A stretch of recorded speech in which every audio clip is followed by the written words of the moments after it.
good afternoon, everybody. Welcome to our Sunday afternoon meet and greet with atheists. So it gives me great pleasure to introduce to you today Roslyn Mould.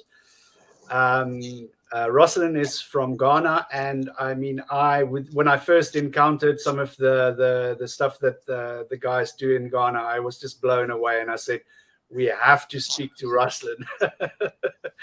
Good afternoon, Roslyn. How are you doing? Good afternoon. How are you? I'm doing fine. It's a very hot Sunday afternoon. Yeah, it's great. Thank you. Nice. And be on your program today. Yeah, tell us, I believe you're involved with the Humanist organization, Roslyn. Won't you just tell us a little bit about that before we jump into the interview? This is very interesting. Okay, my name is Roslyn Mould. I'm a Ghanaian atheist, and I deconverted myself accidentally somewhere in 2007. It wasn't until, and I remained closeted for years. It wasn't until 2012 that my younger sister, who also deconverted about 2 years after me, on a completely different journey, kind of informed me that, she'd come across some people on social media, especially on Twitter, and people were outing themselves as atheists. And I longed to meet with them. And within the first few meetings, I became a part of it. And it was an incredible time, knowing that I'm not alone and knowing that I am not crazy. My own conclusions are as valid as anyone else's in that group, and we may have all come from different perspectives and different views, on how to critically think about things and how to rationalize things and how to be skeptical about our own cultural and religious beliefs. It wasn't until all that had happened before we all came to our personal conclusions. By the end of that year, the group had grown, to quite a considerable number, from 11 people from the beginning to about 20 something. And we were entrusted to organize the first West African Humanist conference in Ghana. And we did a great work, hosting the program, and invited people from Liberia, Sierra Leone, Nigeria. We had Ghanaians, we had so many people. And it was the first of its kind in Ghana. We were so excited. We also found out that, there were attempts in the 70s by 2 or 3 Ghanaians to start a humanist group or an atheist group, but unfortunately it didn't catch on. So we were the second attempt, and we were looking at making this come to stay, because we needed to create our own community of non-religious people, which did not exist in the entire country ever. Yeah. So by 2014, I was elected as a secretary for the African Working Group in Young Humanist International, which is called Young Humanist International now. It used to be called the International Humanist and Ethical Youth Organization. And I worked closely with so many groups. At the time, the African atheist or humanist community was quite dormant. There were a lot of groups that were not that active. There were a lot of countries that did not have groups and so on. So I came up with various strategies, and everything worked out well. Within a year or two, Africa became the most active youth community in the world. And within 2 years of that, I was also elected as chair of the African community. So I represented the African community internationally. I worked to continue to create more groups in different countries, to make a lot of groups active again. We were all sharing and being in touch with each other. It was like a very vibrant community. It was so exciting. And I also became the president of the Humanist Association of Ghana. As the president of the Humanist Association of Ghana, a lot of work I did to not only create awareness that atheists exist in Ghana, that we are people that also subscribe to the philosophy of secular humanism, and a lot of us are in Ghana. We are not all, you know, superstitious people. We are also Ghanaians, we are also Africans, but we can be rational, we can be logical, we can be compassionate, and we can be even more, I would say, moral, you know, and ethical, rationally, using rational means, rather than religious or spiritual excuses to be a moral or ethical person. And it worked. We were able to, I was able to help get the Humanist Association of Ghana, which we call HAG. You know, HAG was on the map. We were able to participate in so many, we were invited to so many platforms when it came to feminism, which was then, you know, very out there. And we were one of the first to start campaigning for women's rights, and especially feminism, the idea of feminism, which a lot of people for a long time had shied away from that name, especially a lot of women. You know, even there were a lot of older people who were very well known, but would shy away from the name of feminism, you know, because they felt it was too provocative to men. Too radical, I don't know what the idea was.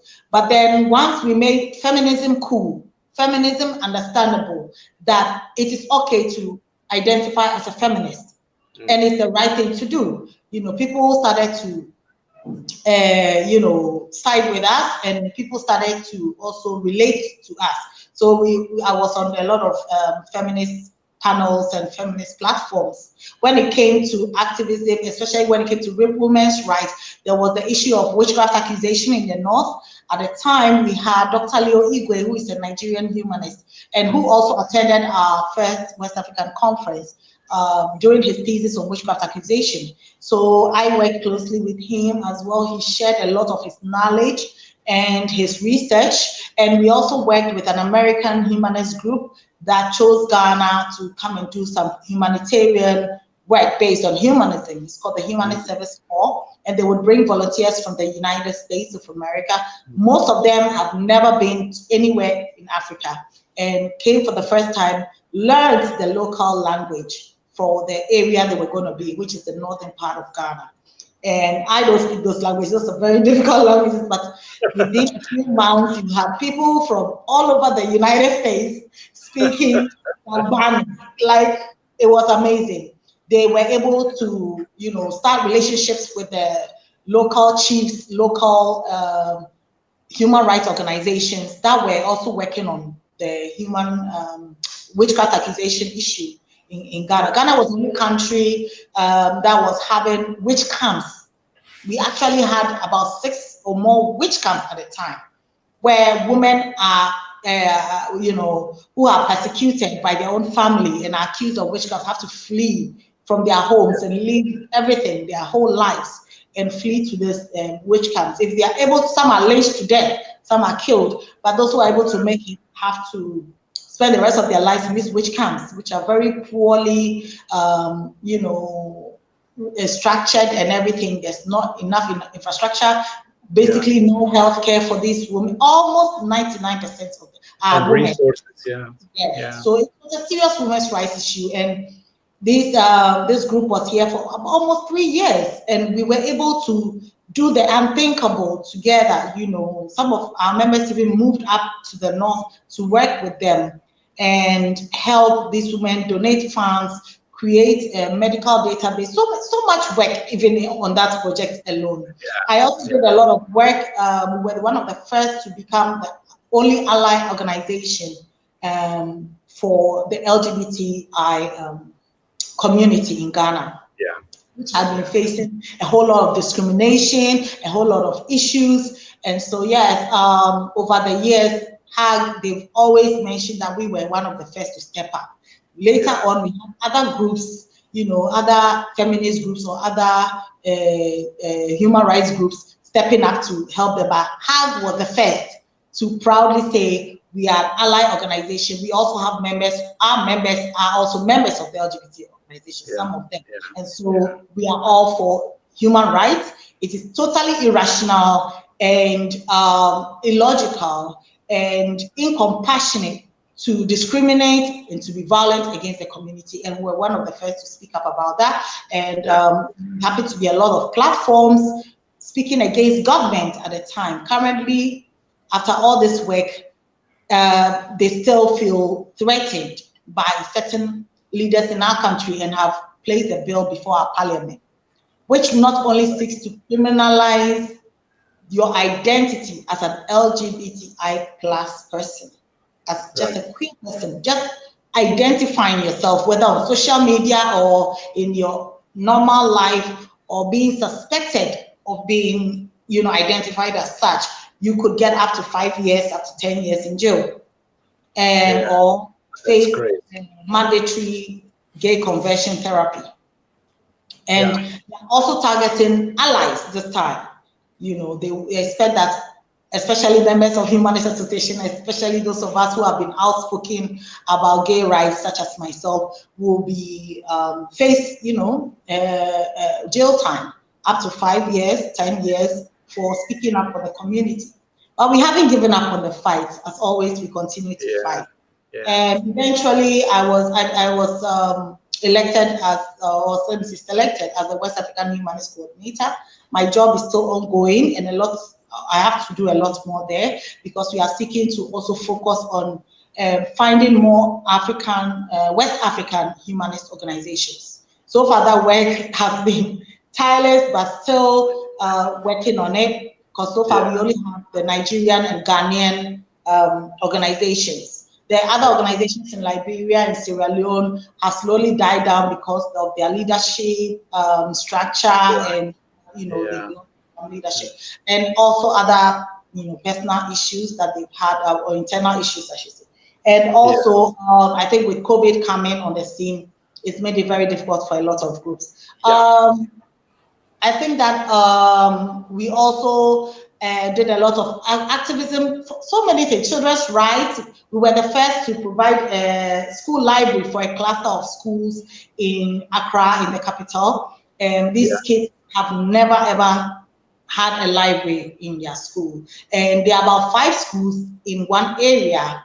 And so we were able to come up with a donation of books and money to purchase books and other materials, other stationery and stuff, to donate to these schools. And these books are still in circulation around the schools. We are hoping to expand that project as well. There's so much I could speak on. I get that. It's I'm sitting here trying to make mental. I said, you said so many things that stood out to me. Like the first thing that you said that I really wanted to focus on was just that sense of community. Like we are human creatures. And we crave community. We want to interact with other human beings. And as soon as you leave a religious structure, it's almost like that community is taken away from you, so that is a very, very important aspect that we, especially at Atheist Republic, we try to foster that sense of community within our ranks, to let people know you're not alone. There are people like you, and there's a great solidarity to be found in that. And then secondly, what you also mentioned, that I love the sentiment, is you basically implied that humanism, and the core tenets of humanism is not compatible with some of the religious, the aspects of religion, where, for example, like 50% of the population, one gender is considered inferior to another one, and in some cases, even denied access to basic things like education, like healthcare, and these are principles that are against human rights and humanism per se. And I really love your sentiments on that. It's amazing work that you guys do. You talked earlier a little bit about your process of leaving religion, but was there like a precise moment or a person, or like just that one moment where it was the turning point for you? If you can maybe just focus a little bit on that and tell us about that story. Yes. So yeah, like every other story, mine is as unique as well. I never in, a million years thought I would be atheist, and not just atheist, but rise up to be, part of the leadership, and also like helping to represent the whole African humanist community, not only locally but internationally as well. My story was more like I set out to um, think about why I do believe, and why it was important that I find out the truth about my beliefs, right? To talk about why, my beliefs are the right way, are the truth. Why is it the truth? And I got to, that was in my mid-20s, and I was just about finishing university. And I just felt that I wanted to know more so I can preach more. I intended to rather spread the word of God. I really believe that, yes, because it has to be true. No, Dean, seriously. If it's true, and I know it was true, there is God. So yes, if it's God, there must be abundance of evidence out there, right? So it's not a question of is there God? No, I was very sure there is God. And I chose to I chose to gather those evidence and know how to speak to other people to let them know there is God. And this is why I think you should believe in God, and not just any God, but the God I worship from the Christian point of view. I was raised Catholic. I went to Catholic schools. My whole family was Catholic. My teachers were Catholic. Like, I don't know. So the Catholic Church is the way to go, because we are also, at least in my experience, I feel, and I still feel the same way, that in Ghana, right, the Catholic Church has been the most rational church compared to all the other churches. Some of these African pastors, they go over the top. We have those two in Ghana, but when it comes to rationality, the Catholic Church, second to that, I can mention maybe the Anglican Church, but the Catholic Church I have known in my experience, when it comes, our Reverend Fathers are well educated. Most of them have even master's degrees in business, in counseling, in all spheres of life, even in engineering. They are well educated. They know what they are talking about. It has to be God. So it was a matter of trying to know more and pay more attention. Okay, so I didn't read books at the time. What I did was, whenever I heard there was going to be a program on TV, especially the satellite TV, cable TV, DSTV, South African television and digital television. Yeah, we had it in Ghana. So I was subscribed to it. And, whenever I heard, there's going to, next Sunday, we are showing Jesus resurrection. And I'll be excited and I'll be looking forward to it. Upon listening to, this program, they are telling me something else. This is not what I expected. So you talk about an aha moment. Mine was like, like it wasn't like what's going on? And I'll be like, okay, fine. Maybe this program, I don't know, they probably got it wrong. What are they saying? That Jesus didn't really resurrect and he's not alive and he's not, and they have on the panel, professors and archaeologists and scientists and historians and people from all the Ivy League schools in the world.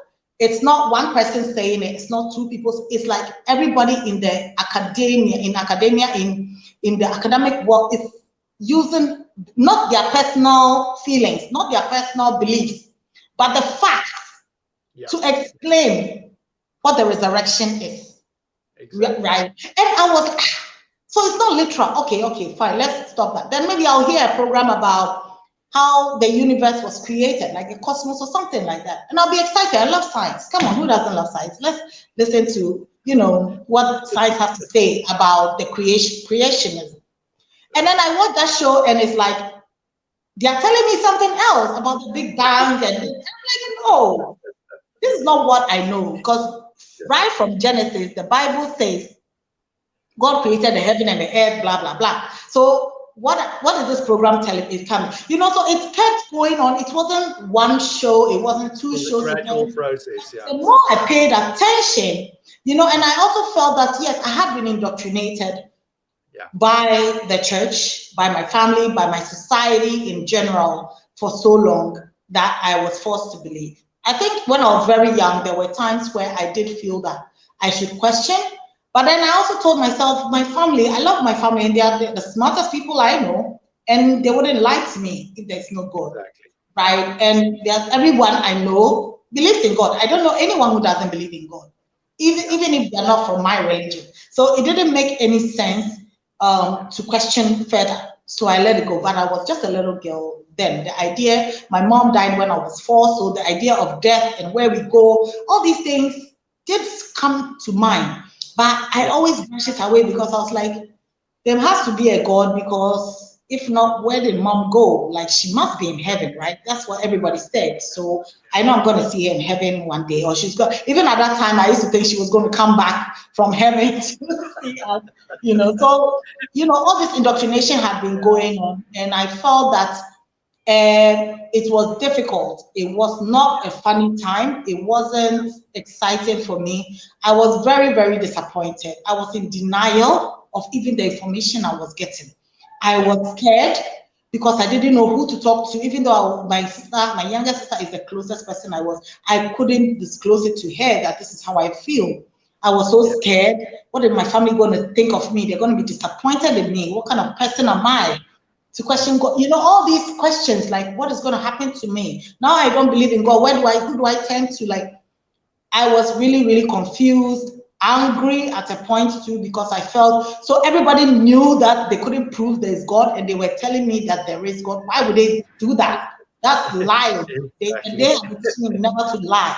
You know what? I went through the stages of grief. It was really bad. But by the end of the year, I think I had told myself, by the end of 2007, I had told myself that, you know what I'm going to do is, I'm not going to go to church anymore, and I'm not going to believe, because I'm either faced with two choices: to continue to deny and believe in a God that probably doesn't exist, or to face the truth and understand that there is no God. And you know what? I think I'll take that there is no God, because that's what where all the evidence points at. But if I come across somebody who is able to convince me that there is a God, I would definitely consider it. Or maybe God would just strike me with lightning, and you know, because they said that's what happens to you. Either go crazy or lightning strikes you. You know, God will strike you with lightning or thunder or something like that, so that, you know, you wake up from your whatever thing, the crazy ideas you have. Of course, it's been 15 years this year, 15 years, and I have spoken to a lot of men of God, a lot of born-again Christians. I have visited many churches that I've been invited to, because they're like, oh, no, maybe not that church, maybe my church. I go there, nothing. They say, no, maybe not that church, go to this church. I have visited, and I'm still waiting for lightning to strike me, and so far, nothing. Nada. Exactly. Yeah, you know, it's very strange. You know, like when we, you know, there's almost like a built-in spiritual aspect in African culture. You know, like and people find atheism extremely shocking. You know, like especially when you confront them with it. You know, it's like, oh, you don't believe in the you know, the spirit world and that. You know, they're shocked by this. You know, but there is a new wave of young people, you know, that have woken up to this idea, and it's becoming more and more apparent. You know, like the more people we find and the more people that we speak to, it has this effect of normalizing disbelief. You know, and it takes people out of that framework of being shocked and seeing atheism as so irrelevant. You know, and what you guys do especially is very important. You know, because it has that whole aspect of rational approach to things and critical thinking when it comes to these things. You know, like I really love that. I think, Dean, especially when I was president, was when we started the Hacktivist podcast, and it was the first of its kind. First of all, podcasting was then a very new thing, and we were one of them to start.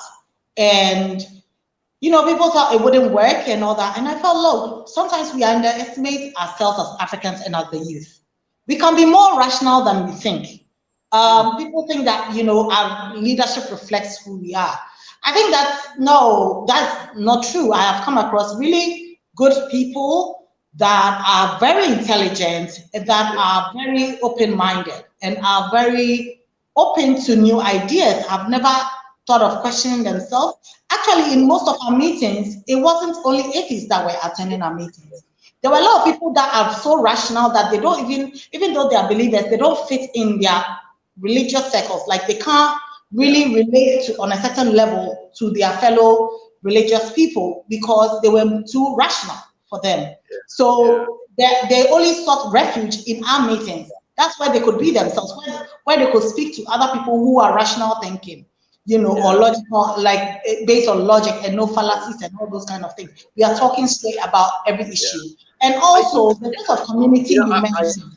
I think it's also the aspect of you know, here in South Africa we say the empty cans make the most noise. You know, Exactly.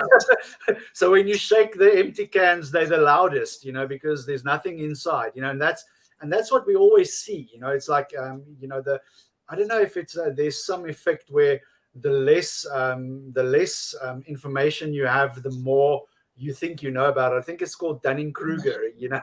It's that effect, you know? Really?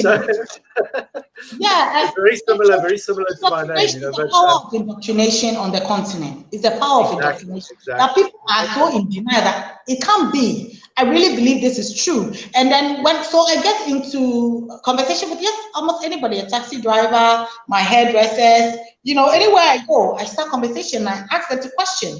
You know, kind of like epistemology, street epistemology, but in a different way, you know, in the local language, in whatever way they can relate. And I ask them how to question themselves. And they realize that they really don't know so much, but, you know, I'm going to find out more and get back to you. And I feel like, yeah, you know what, we have to, for me, if I was given other options, if I came from a society where, oh, you can be Christian, Muslim, Buddhist, blah, blah, blah. And you can also be atheist and not believe in anything. If I was given these options, I'll probably have been atheist a long time ago. Unfortunately, our society does not give you that chance. Like I said, I watch a lot of documentaries and talks on TV and stuff like that. The History Channel, the Discovery Channel, learning about the planet Earth, and so many combination of things helped me come to my own conclusion. The thing is, those programs were also being shown on our TVs. But the thing is that it is screened because I believe that all these other shows that I watched were not the ones which were being shown. In Ghana, when they showed the resurrection of Christ and talk about the resurrection of Christ, they are coming from an already Christian perspective. Yeah. So they're not coming from an objective perspective. You understand? And so it keeps on, you keep getting the same programs geared to that idea or to that philosophy or to that religion. You understand? So you don't know that there's an alternative. And that's the problem. And so for me, I feel that I'm not saying everybody should be non-religious or anything, but know that you have options. And for me, that's what I do. I let people, I want children today to know they have options. I want people to know they have options. You don't have to believe in any of this. You don't have to believe that you came from dust or someone's rape or whatever. You don't have to believe that. You make up your mind. Yeah, you decide. Yeah. Sorry? I said you teach young people that they decide. You know, yes. It's up to them I think they will make their own choices eventually. But the thing is, we are facing a very, very huge how do you call it, adversary. I won't call it an enemy, because the media, the entire media in Africa is geared towards religion, or belief, or some religious, cultural, traditional worship belief, something. You understand? So, and they are spending millions, if not billions. It's $1 billion industry. There are churches in every corner of business. Religion is good business. You don't have a choice. You understand? So if we want to promote humanism, you can't find somebody who is paying millions and millions and billions to make sure that everybody believes in this thing. And you're going to just sit up and put on your social media that, oh yeah, I don't believe in it. It's going to take more than just people coming out.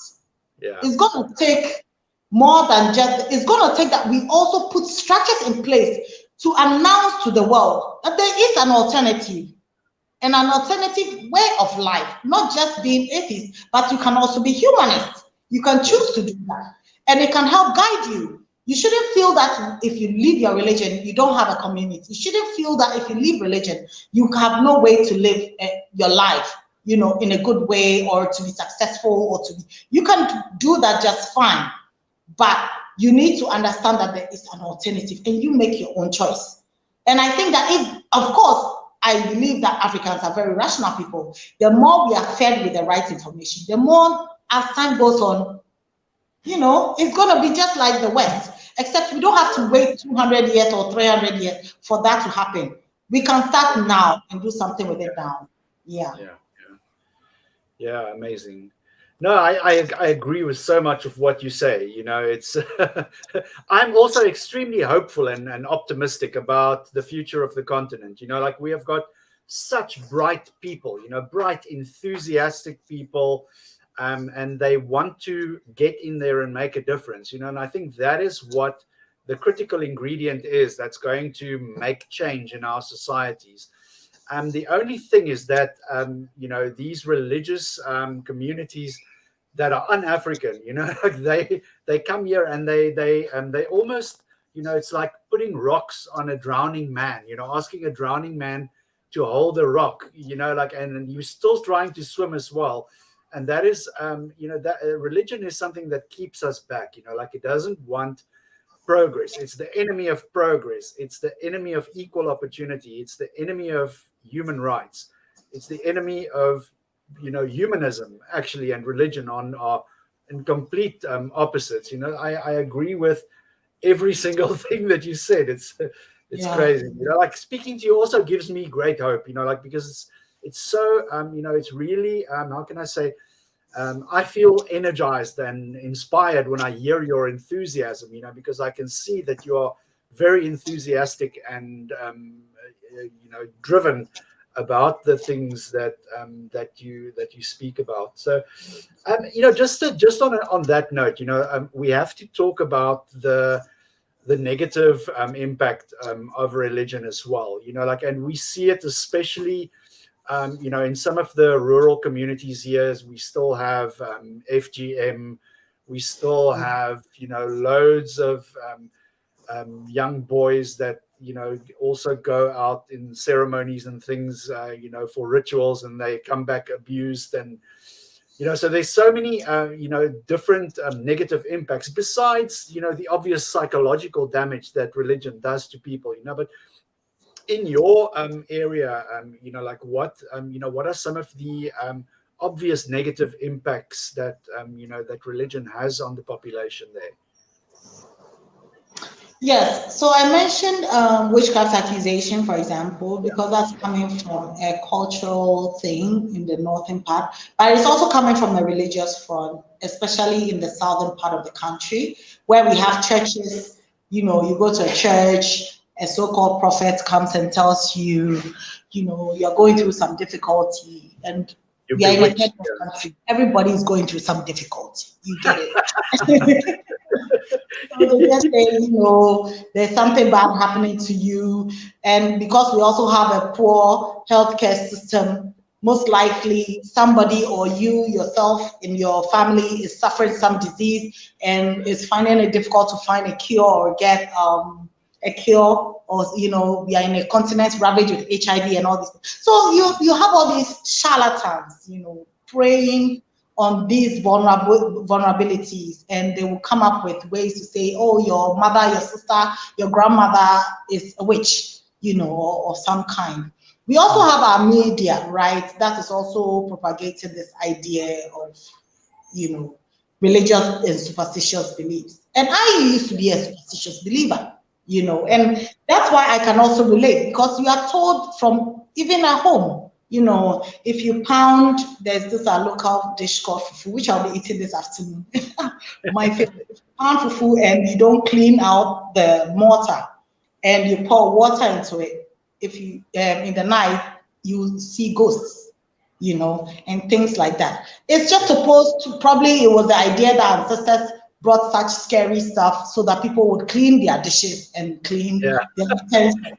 But in today's age, people have taken it literally. and can use it to harm people. This is the problem. We also have a huge, because of youth unemployment, a high unemployment rate in Ghana, growing and growing. And I'm not talking about just uneducated youth. I'm talking about people who are finished university, but there's no job anywhere. So a lot of the youth, unfortunately, have taken to, especially the boys, have taken to internet fraud, what the Nigerians call 419, what Ghanaians now internet scamming. Yes, unfortunately, these beliefs have also come with its own superstitious, traditional religion. They've mixed it with it, and they believe that, look, if you sacrifice even a human being, you can be able to defraud someone in America or in the United States and get a huge amount of money. So you have a lot of murders, child murders, kidnappings of girls, crazy things really happening in the country because of this belief. Not just even using it to do a good thing, but to commit crime and defraud people. People are killing a lot of people, so, and this idea of get rich quick schemes that people have always, even when there's a wealthy person passing by with a nice car, everybody suspects that the person went to do some kind of voodoo or traditional worship. Not traditional worship, but like voodoo, or what Ghana we call. We have exactly, we have exactly the same thing here, where we call them, in English we call them traditional healers, or the more colloquial term in the local languages is sangomas, kuichas. These are like the traditional witch doctors, and an essential part of that process is what they call muti. Muti is the how can we say, the tools of the craft, and these include things like you mentioned, human body parts, animal parts, plants, all of these things are harvested and then employed in these rituals. Very much in Ghana it's as well. There as well, but it's not really as pervasive. It's an aspect of culture, but it's not, you'll see maybe like once or twice a year there is some muti crime where somebody, where a child has gone missing and then later discovered that they, ended up in muti parts, and it's a terrible thing. It's ghastly, absolutely ghastly. Speaking of ghastly things, I mean, like this, did you hear about this student in Nigeria that was stoned and set alight by this Muslim mob? It's crazy. It's been all over the African news channels this week. It's shocking, very, very shocking. It's really shocking. I even have people sending me the message, and I said, look, this comes just a few weeks after Mubarak has been sentenced. Mubarak Bala, the Humanist Association of Nigeria president, for 24 years for a Facebook post in the name of blasphemy. And this is even a religious person. She's Christian. Exactly. She, and you have I don't know which is the saddest thing. I mean, the saddest thing is she's dead now, Not only, she was murdered in the most horrible way, but you have leaders, people that others look up to, condoning this act and calling it, blaming the victim, and that is her fault. Like, what kind of world are we in? What does it say about us as Africans if we have such leadership? How do we put such people in places of power? It's very, very unfortunate, and it shows that the idea of freedom of expression, I know, has been very difficult because most of us came from dictatorship, leaderships, and all that across the continent. So there were times where freedom of speech was like, so the elder people, our older generation, have always found it difficult to see the way we express ourselves now with social media and everything. They cannot comprehend that level but still, it has made them so intolerant to the extent that their religious beliefs justifies killing a girl. This is it's really, really sad. It's really, really, I feel to a certain extent that this sentence of Mubarak Bala has really emboldened that Islamic segment of the radical religious sect of Islam, because it has definitely brought a lot of fear amongst Nigerians. Even the day you must see, for me, my test for anything is how do you behave when you have power? Like that is how you can tell whether something is good or bad. Because immediately, I don't know, there was somebody that said, what was it? Absolute power corrupts absolutely, or some quote. So if you give a person a lot of power and they handle that power well and effectively, and you can see it's equitable and they don't discriminate against any particular group, then that's a good leader. You can put your trust and in that kind of a person, because they will lead without bias. But then you get the second Islam gets in power, it wants to wipe everything out. Everything must be Sharia or nothing. Sharia or death. That for every African country, because I can't say that in Ghana so far, we have those kind of things, but we also very tolerant when it comes to the Christians and the Muslims are the biggest population of religious people, and they have lived very quiet, peacefully. We have not had cases of terrorism yet in this country, but we are highly on guard. We are hoping that more of our youth are not recruited by these extremists into Syria or wherever they are from, Afghanistan and all these countries, to bring any radical ideas here, because Ghana is a very, very peaceful country. But we see that it's like we are walking on eggshells, because if this had happened in Nigeria, because this, for example, the anti-LGBT bill, which was, pushed by American evangelical organizations that came to Ghana, they did the same in Uganda, they did the same in Nigeria, they brought that to Ghana. And then before you know it, we have a bill before Parliament that is seeking to criminalize people in the community and allies like myself. And so then all of a sudden you have this case about Mubarak Bala and this killing of them. And then before you know it, it's going to come to Ghana as well. And that's why we have to be very, very careful. So I know that a lot of people who are even against this current bill, it's not just for in support. It doesn't mean that they are necessarily in support of the community, but they know that this could change our constitution. If we allow such a bill to pass in the name of someone's personal beliefs, which does not permit them to allow or be tolerant of people of different sexual orientation, then before you know it, somebody could come up with their own idea again and say, because of my beliefs, I think we should do this or do that or do that. And we can't start on that note, because Ghana is a free country. We are free from independence. We created our own personal constitution, and our constitution states clearly about the freedom of expression.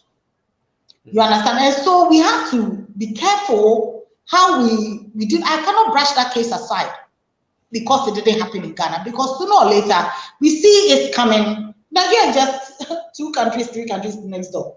The next thing you know, it's here, and we are only separated by Francophone countries. They are our brothers and sisters, Anglican and Anglophone country, So we can't sit by and just let this go.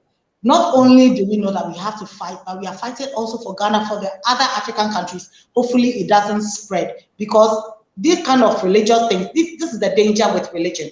It's okay for me if somebody says, I want to believe in a stone or a rock or a tree. That's your problem.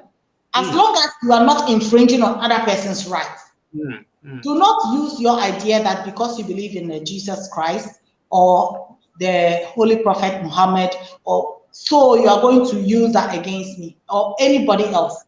It's not fair, and I feel that people have to understand that as much as you are tolerant of me, you want me to be tolerant of your religion, so should you be tolerant of my religion. Because I don't think that all these people who speak up, they always say, oh, Roslyn, we like you because you don't insult our religion. And I said, no, that is not our intention. And I know that most of the time, that wasn't the intention of Mubarak Bala, for example, and I know exactly what he said. He is saying that he doesn't believe in Allah anymore because of certain characteristics about this prophet. And for him, they are so dehumanizing. He doesn't want to be part of somebody who believes, who does things like that, you know, who commits genocide or who sleeps with a 9-year-old girl. So I'm not going to do, because that's pedophilia. And then you jail him for that. Where is the freedom of expression? So I can do the same thing, because I also don't believe in the Catholic Church anymore. I don't believe in the Catholic God anymore. I don't believe in Christianity anymore. And I can give a million reasons why, because the Bible is also talking about a genocidal God, you know, and a God who was interested in killing babies and children. I can go on and on about this Bible God. And does that mean that I should be lynched or beaten up for that? Because I didn't say it, it's in your Bible. So why are you criticizing me for coming out to tell you the truth? If it's in somebody's Quran, he was ex-Muslim, so he can criticize his own beliefs. And that is what they do, and they feel offended by it. Meanwhile, I know that a lot of times Christians go in their churches and preach and demonize our traditional worship, which is African, which was not what the Europeans brought to us. We already had those beliefs, and those beliefs help guide us and develop us. Of course, some of them also have their own issues, but a lot of it was ours. That is how we lived. It was very in touch, you know, like as far as I understand African spirituality, you know, it's in touch with nature. It's in harmony with nature. You know, sure, you know, there is certain elements of nature that's anthropomorphized, you know, and, you know, but it's only, you know, for, and it was not homophobic. It was never homophobic. It actually recognized people of different genders and people of different sexual orientation. It was completely not homophobic. But we bring this Christian God, this Islamic prophet into our culture, into our countries. And the next thing you know, we are hating on our brothers and sisters. We are calling it blasphemy. We are demonizing people who believe in traditional worship. Traditional worshippers now are as closeted as us who are non-believers, because they cannot proudly come out to say they believe in the traditional God.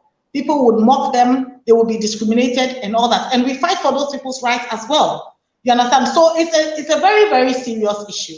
Other than that, this prosperity gospel, we are talking about the negatives of religious belief. And I'm sure you have that in South Africa as well. Yes. Prosperity gospel churches have come up all over the place. I'm telling you, the pastor arrives at church in a limousine, and the congregants are living in tin shacks. You know, that's what prosperity gospel does to people here in South Africa. You know, and sometimes they, even though they can't make it to the church, they bus them. They pay for buses to bring these people to the church and tell them, if you give me everything, you will receive it 10 times more, because God will bless you. You know, and you have people giving away everything, their savings. It has ruined marriages, it has split families, it has made people homeless, it's just preying on people's ignorance and all these things. And the media is doing it. You know, as long as you pay the media, they give you a whole channel on TV to sit there and tell people lies that, you know, send mobile money to this number and I'll pray for you, and, you know, go on our website and send money on the website and I'll pray for, and people are doing these things, you know. And when I know it, when I talk to people, they'll be like, oh, not that pastor, my pastor is good, not that pastor, you know. And I'm like, yeah, the same, and they're still taking money from you. And they're the same thing, you know. And you know, I also, you know, like these, the pastors use the same business model as the witch doctors. There's an advertisement.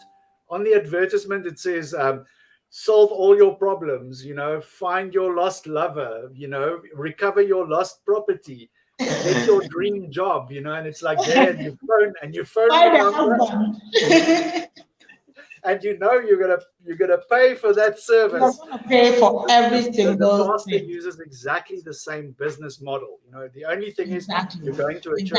And you were talking about even faith healing in traditional worshiping, but there's no faith healing in the Christian churches, you know. And even from time to time, you even have some sects from the Islamic, you know, community also started faith healing. And they tell people, you know, I can cure you of HIV/AIDS, I can cure you of COVID, I can cure, like, can you imagine? That's dangerous because people leave those. You know, it's dangerous because people leave those practices thinking that they cured, and they only go and they spread the disease further into the population. Yes.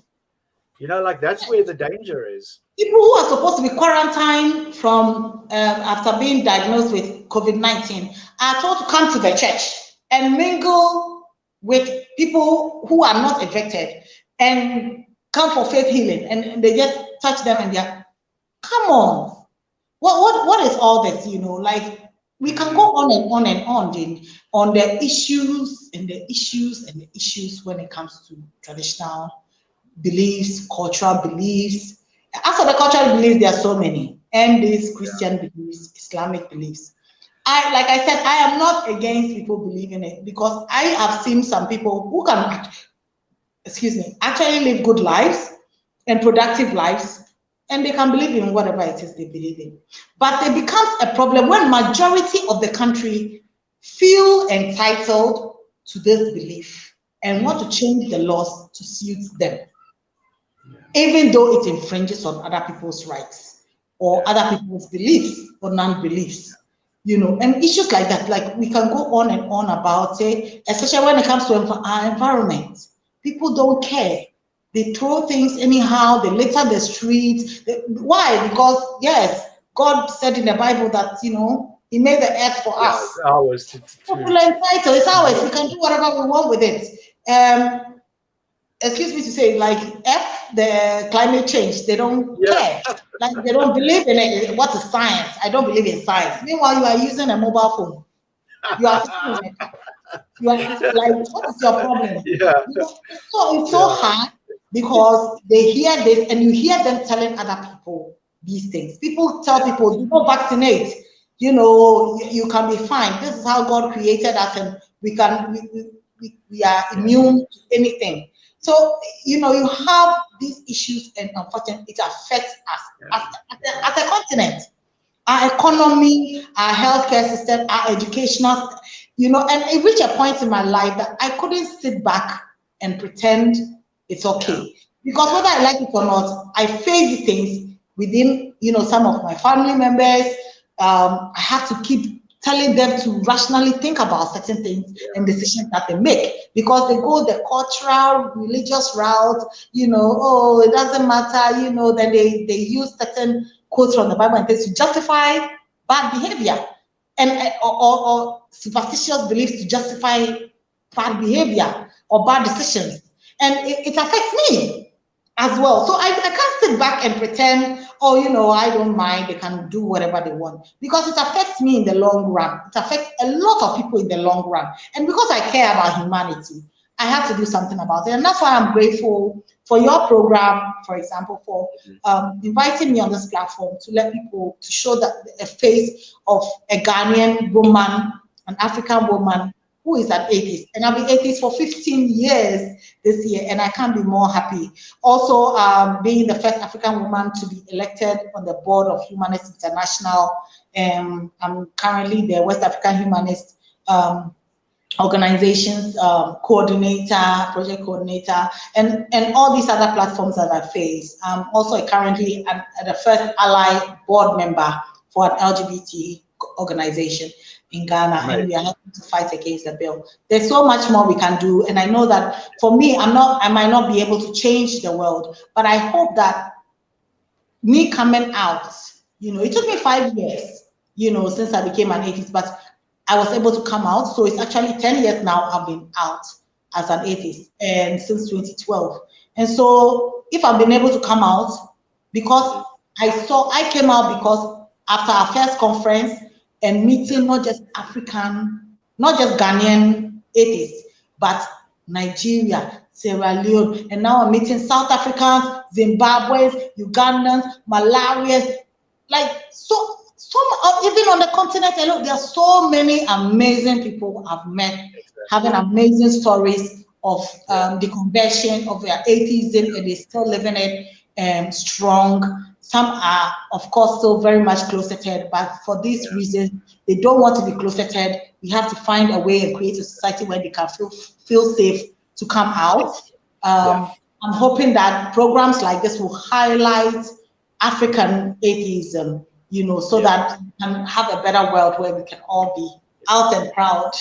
Exactly. You know, but this is the thing is, you know, we as the atheist community can learn from the LGBTQ community in Europe and America, how they approached it. You know, they were also outcasts. They were complete outcasts. You know, nobody wanted anything to do with them, and they insisted. They kept on with their agenda. You know, like, we're here, we're not leaving, we're not changing. Deal with us. You know, and I think we as atheists need to adopt, you know, in a sense, you know, that strategy or outlook as well, you know, because, you know, people are very quick to dismiss and try to silence people with differing opinions, you know, but, you know, I think now as well with online platforms, it's not that easy to dismiss people anymore. You know, everybody has a voice, everybody's opinion is heard. So, you know, it's like you say, it's very important, you know, and if somebody who is that only person in a religious community that's questioning, and they see something like this, they realize, hey, I'm not alone. You know, it's not going to be so bad. You know, let me push ahead and see what lies at the end of this this road. So I agree with you 100%. It's extremely important. You know, Roslyn, I think, you know, let's you know, I want to thank you so much for being so generous with your time, and, you know, for you know, speaking to us. You know, just in closing, I just want to ask you two questions. I always ask these questions, you know, like, if you reflect now on the journey, you know, like, what will you say to a younger Roslyn, you know, when she was still religious, you know, just to kickstart and jumpstart this journey of thinking critically and rationally? Yes, thank you for this question. I think I've asked myself that before, like, why didn't I know this earlier? Why didn't, you know, because I have come across some Ghanaians who thought about it at a much more early stage. But I also I can't be too hard on myself, because I know that I wasn't exposed to anything different. Thank you. Oh God. Thank you. Yeah, so I feel like what I would tell my younger self is to be more skeptical. Don't believe everything. And if I also knew about the fallacies, I would talk about, you know, the authority, the fallacy from authority, or the argument from authority, the argument from familiarity. You know, just because my family believes it, just because ad populum, a lot of people believe it, or the argument from ignorance as well. We don't know, therefore X, or therefore Y. We don't know, therefore just not to. So we should be skeptical. Just being skeptical and asking ourselves more questions. Question everything. And I still question myself. I still question my non-belief. And I wake up in the morning, and as long as I still have the right answers to those questions, I still remain atheist. But like, yes, we can challenge authority. It's okay to question. And as long as we do that, I think if my younger self knew that, I would have been atheist much more earlier. Much earlier. Amazing.